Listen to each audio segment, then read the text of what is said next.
আসসালামু আলাইকুম। আজকের বিষয়টা আমরা আলোচনা করব ক্রিপ্টোকারেন্সি নিয়ে।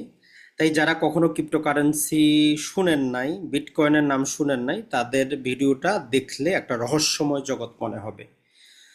তবে যারা একটু খোঁজখবর রাখেন তারা এটা সম্পর্কে জানেন, এবং অনেকেই জানেন, এখনকার আধুনিক সোসাইটির অনেকেই জানেন, যারা হয়তো পুরাতন তারা জানেন না। তবে বাংলাদেশে এখনো লিগ্যালি আইনগতভাবে বাংলাদেশ থেকে ক্রিপ্টোকারেন্সিতে বিনিয়োগ করাটা মোটামুটি আমরা যেটা বলবো যে একটা নিষিদ্ধ, অবৈধ। তবে যারা মধ্যপ্রাচ্যে প্রবাসী আছেন, দুবাইতে আছেন, এখানে বৈধ। এখানে ক্রিপ্টোকারেন্সিতে দিয়ে আপনি সম্পত্তি কিনতে পারেন, জমি কিনতে পারেন, ফ্ল্যাট কিনতে পারেন, মোবাইল অ্যাপসের মাধ্যমে ফ্ল্যাটও কিনা যায় ক্রিপ্টোকারেন্সির মাধ্যমে। এখন এই ক্রিপ্টোকারেন্সি জিনিসটা কি একদম সংক্ষেপে আপনাদেরকে আমরা আলোচনা করার চেষ্টা করব, একদম ইজি ওয়েতে, যাতে এর ক্রিপ্টোকারেন্সি সম্পর্কে আপনার একটা ধারণা হয়। এত ইতিহাস নিয়ে আমরা আলোচনা করব না, বাস্তবতা। এই 2008 সালে যখন আর্থিক মন্দা আসলো, আসার পরে 2009 সালে যেটা হইল, একজন ব্যক্তি, তার নাম বলে লাভ নাই, সে নামও হইতে পারে অথবা কোনো একটা সংস্থাও হইতে পারে। তো এই ব্যক্তি কি করলো, একটা কম্পিউটারাইজড একটা প্রোগ্রাম চালু করলো, যে এখন আর টাকা লেনদেনে কোনো ব্যাংকের দরকার নাই, কোনো এই দেশের এই মুদ্রা, এই দেশের ওই মুদ্রা, ডলার এবং এই যে বাংলা টাকার কত ব্যবধান দেখেন, যে 2010 সালে $1 ছিল কত, 69 টাকা, এখন হচ্ছে মোটামুটি 123 টাকা। সারা বিশ্বে একটাই দেশ থাকবে, একটাই কারেন্সি থাকবে। এই স্লোগান নিয়ে সে কি করে, একটা ব্লক চেইন পদ্ধতিতে একটা কম্পিউটার প্রোগ্রাম বানায়, যেটার নাম হচ্ছে বিটকয়েন, আজকের এই যে বিটকয়েন। তো প্রথম প্রথম এটা কোথাও বিক্রিও হইতো না, কোথাও কিছু হইতো না, আমি আপনি ম্যানুয়ালি যেভাবে আলাপ সালাপ করতাম ওইখান থেকে মানুষ নিত, কোথাও দিতে গেলেও কেউ নিত না। তো এইটার একটা লিমিটেশন যেটা হচ্ছে, এটা যতদিন যাবে সর্বোচ্চ 21 মিলিয়ন পর্যন্তই আসবে, 1 মিলিয়নে 10 লাখ, তার মানে মোটামুটি আমরা বলতে পারি যে 10 মিলিয়ন যদি হয় 1 কোটি, 20 মিলিয়নে 2 কোটি, 2 কোটি 10 লাখই বিটকয়েনের সংখ্যা হবে, এর বেশি কিন্তু হবে না। এই জন্য বিটকয়েনের দাম বেশি। তাহলে বিটকয়েনটা মূলত আপনার কি, ক্রিপ্টোকারেন্সির মধ্যে বিটকয়েনটা কি, বিটকয়েনটা হচ্ছে ইন্টারন্যাশনালি টাকা পয়সা লেনদেন করার জন্য কোনো ব্যাংকের দরকার নেই। আমার কাছে বিটকয়েন আছে, আপনাকে পাঠাই দিলাম, আপনি আপনার দেশ থেকে নিয়ে নিলেন, 1 সেকেন্ডে চলে যাবে। তার মানে ব্যাংকিং ট্রানজ্যাকশনটাকে ইজি করার জন্য এটা হয়েছে, কোনো প্রকার হ্যাক হওয়ার সম্ভাবনা নাই, নানা প্রকার কিছু নেই, কারণ এটা ব্লক চেইন পদ্ধতি। এখন ব্লক চেইন কি, এটা আবার বিশাল আলোচনা। এতটুকু মনে রাখেন, যেমন আপনি বিয়ে করলে গ্রামের মধ্যে সবাইকে জানিয়ে দেন আপনি বিয়ে করছেন। এখন আপনি যদি গ্রামের অন্য কোনো মেয়েকে বিয়ে করতে যান, সবাই জানবে যেহেতু বিবাহিত। সেম এইরকম কোনো একটা বিটকয়েন যদি হ্যাকও হয়, সবাই জানতে পারে কে লেনদেন করতেছে, এটা জানতে পারে না লেনদেন হচ্ছে কার কাছে গেছে, সঠিক কাছে আছে কিনা। তো এটা হচ্ছে বিটকয়েন। তো সেই 2010 থেকে আজকে যদি 2025, $1 কমে যে বিটকয়েন ছিল, এটা এক একটা বিটকয়েন আজকের বাজারে, আজকে 1,25,000 ডলার হয়েছিল, কমে কমে আজকে একটু ধস আসার কারণে $1 লক্ষ কিন্তু, $1 লক্ষ আসছে। এটা আবার বাড়বে। এটা হচ্ছে বিটকয়েন। এখন এইভাবে যাওয়ার পরে পরবর্তীতে ব্লক চেইন পদ্ধতির উপর ভিত্তি করে যেটা আসলো, সেটা হচ্ছে যে স্মার্ট বিভিন্ন চুক্তি, কন্ট্রাক্ট যেগুলো আমরা করি ম্যানুয়ালি, যেগুলো করতেছি, জমি বিক্রি করব, জমি ক্রয় করব, কোম্পানির সাথে চুক্তি করে, এগুলাকে ডিজিটালাইজ করার জন্য তারা ব্লক চেইনের মাধ্যমে নিয়ে আসলো ইথেরিয়াম। তার মানে ইথেরিয়াম জিনিসটা কি, বাস্তবে এটার ভিত্তি আছে, আমি আপনার সাথে চুক্তি করতেছি মৌখিকভাবে, এটা ইথেরিয়ামের মাধ্যমে আমি করতেছি। তো এই ইথেরিয়ামের মাধ্যমে আপনি যে কোনো সময় চুক্তি করতে পারেন, যে 1 মাসের মধ্যে টাকা নিলেন, টাকা যদি না দিতে পারেন এই পরিমাণটা আপনার হয়ে যাবে, অটোমেটিক হয়ে যাবে, কাউকে জিজ্ঞেস করার দরকার নাই, বাই ডিফল্ট সময়ের কারণে এটা এক্সিকিউশন হয়ে যাবে। তো এটা যেটা করলো, অনেক বিভিন্ন আমেরিকা বা উন্নত বিশ্বে অনেকজন ব্যবহার করতেছে, তাদের কাজে আসতেছে। তাইলে আপনি ইথেরিয়ামও বুঝলেন।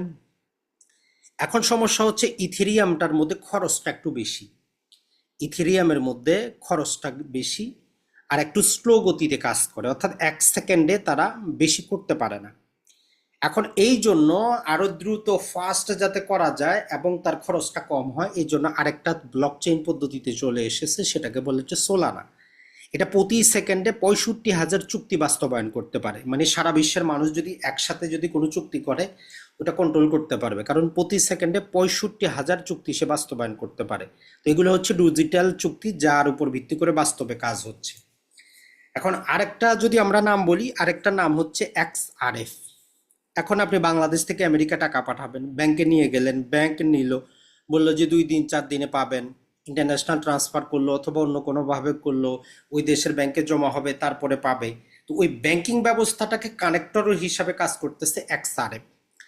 তারা যেটা করতেছে, তারা ওই ব্যাংককে বাদ দেয় নাই, ব্যাংকের ট্রানজাকশনকে বাদ দেয় নাই, বলতেছে যে আপনারা তো ব্যাংক, যেমন ভিসা কার্ড মাস্টার কার্ড থাকলে আপনি উঠাইতে পারেন, সেম এই কাজটা করতেছে এখন ব্লক চেইনের পদ্ধতি। তারা কানেক্টর নিয়ে এসেছে এক্সআরএফ। তার মানে এই যে অল্ট কয়েনটা আছে, এটা বাস্তবে ব্যাংকের সাথে ব্যাংকে কাজ করতেছে।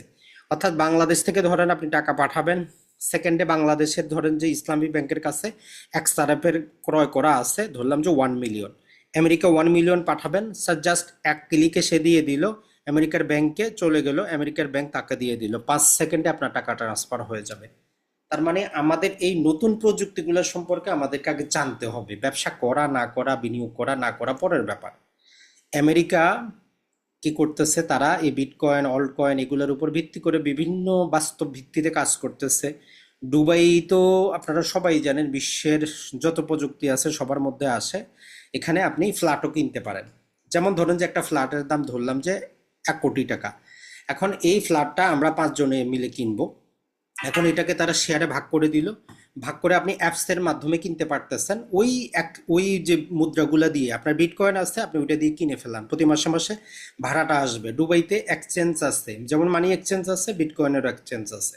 তার মানে যারা মধ্যপ্রাচ্য প্রবাসী আছেন, এরা যদি একটু জেনে শুনে বুঝে প্রতি মাসে মাসে আপনারা যারা বুঝেন তারা যদি বিনিয়োগ করেন, ইনশাল্লাহ আপনি ভবিষ্যৎ জীবনে অনেক কিছু করবেন। কারণ এগুলোর পিছনে একটা প্রযুক্তি কাজ করতেছে, এগুলা এমন না।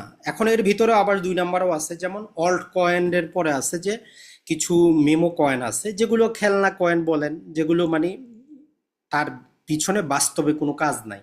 তো ওই কয়েনগুলা যেটা হয় মাঝে মধ্যে, এটা 1000 গুণে এক মাসে বাড়ে, 1000 গুণ, মানে 1 টাকা 1000ও হয়ে যেতে পারে, 1 লাখ টাকা থাকলে 1 কোটিও হইতে পারে, আবার জিরো হয়ে যেতে পারে। তো ওইগুলাতে কারা করে, যারা ধরেন যে বিটকয়েন, ইথেরিয়াম, সোলানা, এক্সআরপি এগুলার মধ্যে যারা বিনিয়োগ করে, তারা কিছু টাকা বাঁচলে ওইখানে করে। এখন এই বিটকয়েনের জগতে আরো কিছু আছে, জাস্ট একটু নাম শুনবেন, দেখবেন যে সেখানে ইউএসডি ডিসি, ইউএসডি ডিটিও আছে। এখন আপনার ধরলাম যে $1 লাখ বিটকয়েন আছে। এখন আপনি চিন্তা করতেছেন বিটকয়েনের দামটা কমে যাবে, আপনি বিক্রি করে টাকাটা উঠাইলে খরচ হবে, তো আপনি সেইটা বিক্রি করে ওই যে ইউএসডিটিটাই রাখতে পারবেন, মানে ওই ডলার ডলার হিসাবে থাকবে। তাহলে ইউএসডিটি বা ইউএসডিসি এটা আপনাকে লাভ মুনাফা কিছুই দেয় না, এটা একটা সেফ হাউস হিসাবে কাজ করে। পরে যখন আবার দাম কমে গেল, আপনি তখন ওই টাকা দিয়ে কিনতে পারবেন।